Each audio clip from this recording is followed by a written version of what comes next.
Y'all, I'm about to get spicy. I'm going to be honest with you. This is one of my pet peeves in what I do. Dealing with politics and dealing with politicians, but one of my pet peeves on this planet is when everything is America's fault and we're the bad people coming from the Democrats. I get it when the rest of the world's got a little bit of case of the jealousy, but when the Democrats make everything our issue and everything's our problem, when we've been threatened for 40 years of the death of our existence, yeah. We're about to have some fun with this one. I'm going to have to fish at least 3 hours to work this off. Anyway, let's get into this. Hit that like button, subscribe to the channel, turn the notification bell on if you agree with the message, you want to save the country, and honestly just help with the exposure because we need a whole lot more of this right now, at least in my opinion. And I'm going to tie it together with a domestic thing that they also do. This is important. You can follow me on X at Braden LOA. Let's just get right into this. Guys, tell me this is not accurate. The regime in Iran murders 30,000 protesters. Oh, those lefties sleep so peacefully through the night about international law. Khamenei gets killed. International law enthusiast. All of a sudden, that's the new chip that's been inserted. They take out the ICE chip and they put in the Iranian chip. I swear that it is the most insane thing in the world. But we're going to get into something. That's just a little fun thing that we do. Here's something else. This is a really good illustration that I saw on X. 12 months ago, it was Ukraine. 9 months ago, it was Free Palestine. 6 months ago, it was Defund ICE. 2 months ago, it was Free Maduro. And now it's we support Iran. At a certain point, I've got questions. I've got questions at a certain point because, my God, if you can be in 12 calendar months, this emotionally virtue signal elitist about that many issues, you might just be addicted to outrage. Just maybe. But anyway, let's continue. I've got a whole lot more to show you, and we've only got a few moments to spend together. All right. And if you want to support the channel, support the message, please. Hell has been freezing over like crazy, and the forecast calls for a whole lot more of it. There's a link in the description box below. We just released this limited time design shirt. Hell's Parkas, we opened a store because they need clothing in warm weather. Because, my goodness, there's so much freezing down there, but we'll be ready. When hell freezes over, we're ready with an amazing logo and icon on the front as well. It's a limited time design shirt. If you get over $50 in the order, you get free shipping just because I like you, and if you're a site member to support the channel further and along with our mission, you also get a discount. All these things stack. We're in this together, guys, and you support the channel. It's limited time design. Once it runs out, we are out the door. We cannot run it again, so get it while you can get it and support the channel. I appreciate you very much because this is becoming a situation. Now let's get to said situation. This is one of my pet peeves on the planet.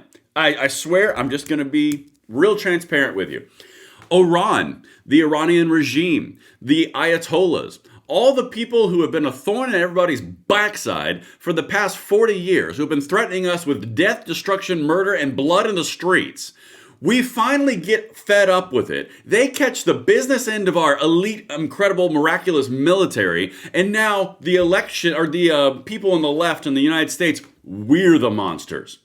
The world's largest state sponsor of terrorism, responsible for thousands upon tens of thousands of people dead all over the planet.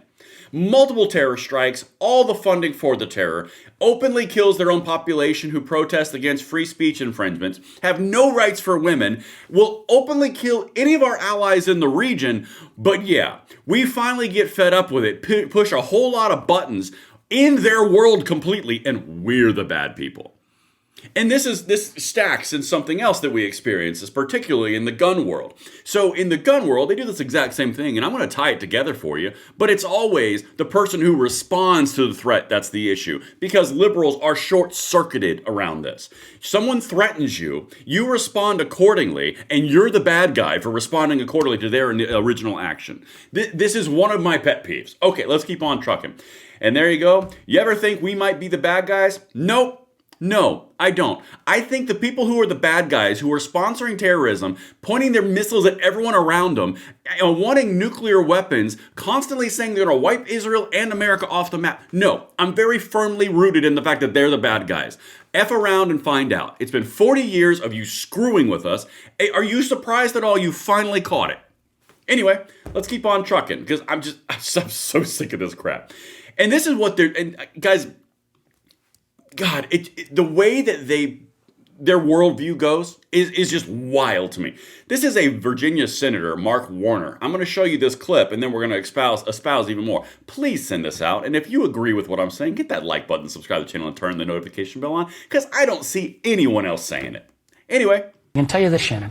There was no imminent threat to the United States. Matter of fact, there was not even an imminent threat to Israel. But how do we define that if this is a country and its proxies that are continually attacking us and our allies, have active assassination plots against President Trump? There was a guy convicted in federal court this week connected to that. I mean, where do you draw the line between something being imminent or not? There's been 47 years of this conflict with Iran. There have been that pressure for much of the time. There was no imminent threat.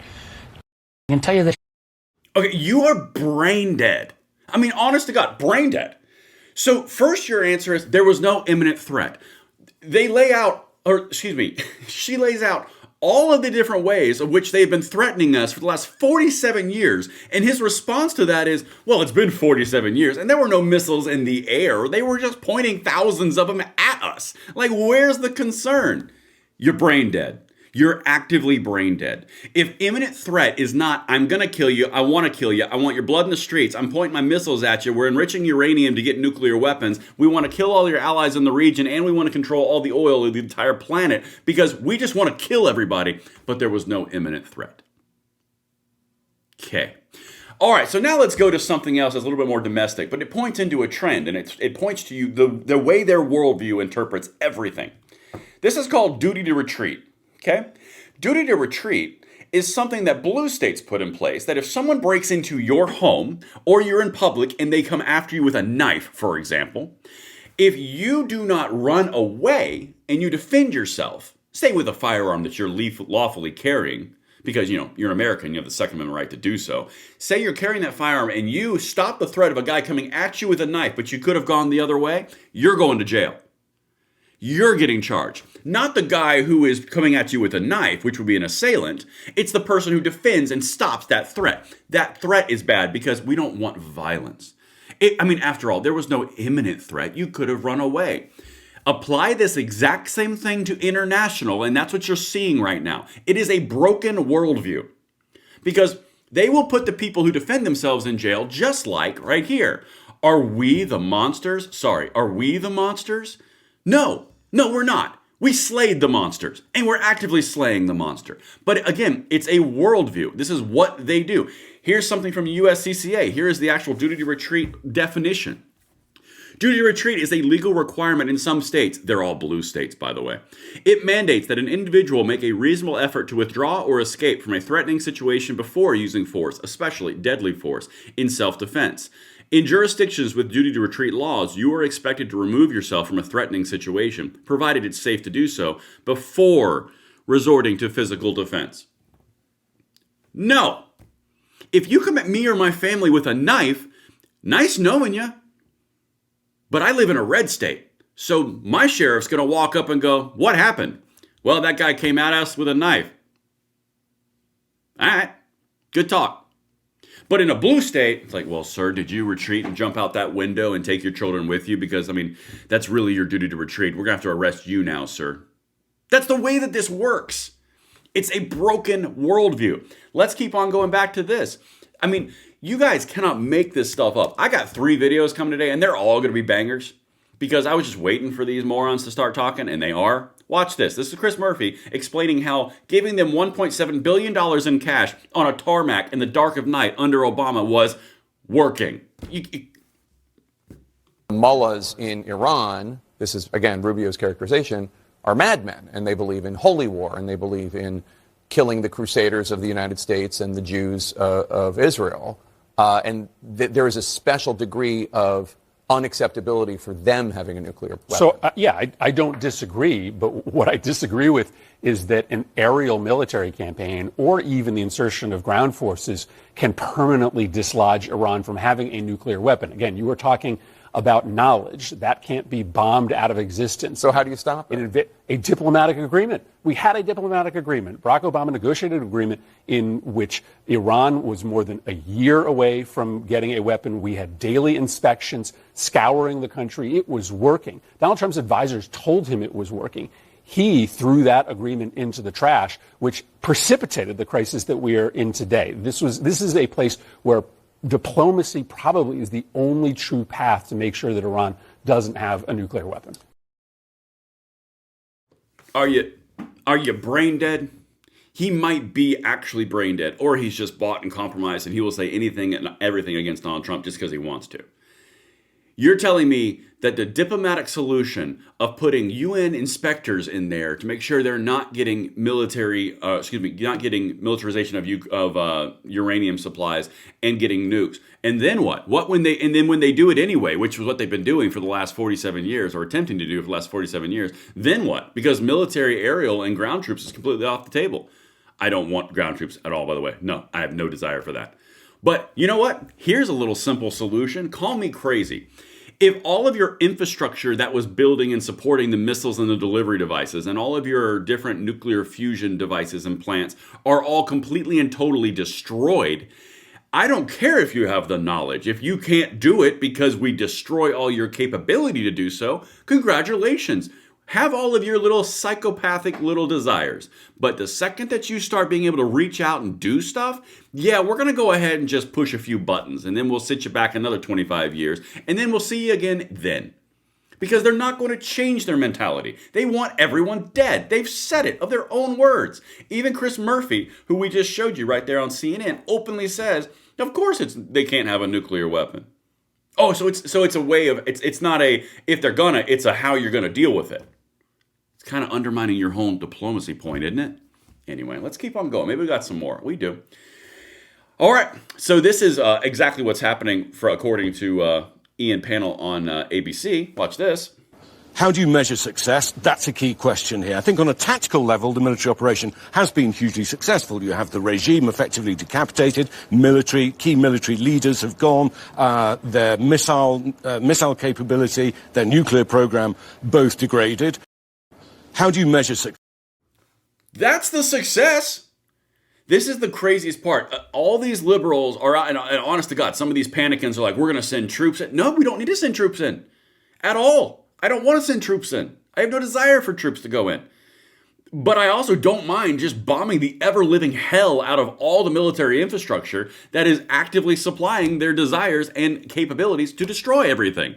Okay, be as pissed off as you want. If you don't have any missiles left and no capability to fire them, and you have no enrichment available, and you have no manufacturing to do so, and all of your leaders that want to do it are dead, and everybody who knows all the ins and outs of how you would do it are dead, and you got nothing left, okay. Good talk. Let's keep on trucking. It's not as difficult as everyone's making it seem. But don't worry, the progressives are here to tell us we're evil. Still no good reason for this war has been given. We want to kill you for 47 years. That's a good enough reason for me. Tehran looks like the apocalypse. So inhumane. Also liberals during BLM burning their own cities down. Tell me that's not accurate. Seriously. Boop. Boop. Those are the chips being inserted. This guy has been, I swear to God, we need to get Xanax in the max to this guy. The axis of Epstein poisoned an entire city of 8 million people. Think about how many people get sick and die. I'm disgusted that Trump hasn't already been impeached and arrested. He's not going to. Good luck. Keep on doing what you're doing. Who had liberals siding with the Ayatollah and the Iranian regime? Literally everybody. Boop. Boop. I mean, it's like clockwork, guys. And then one more who is just asinine. I'm imploring the U.S. military to take Donald Trump, J.D. Vance, and Pete Hegseth into custody now for abuse of power, dereliction of duty, and the murder of 6 American patriots. Really? Okay.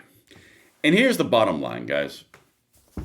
I'm just flat out tired of it. We are not the great Satan. We are not evil. We are defending ourselves because these people want to kill us and all of our allies in the region. They are a thorn in everybody's side, and we all know it. In this little football game of who's going to deal with the Iranians, it just got taken off the board and off the table. It's that simple. Let me know what you guys think. I'm Braden. See you later.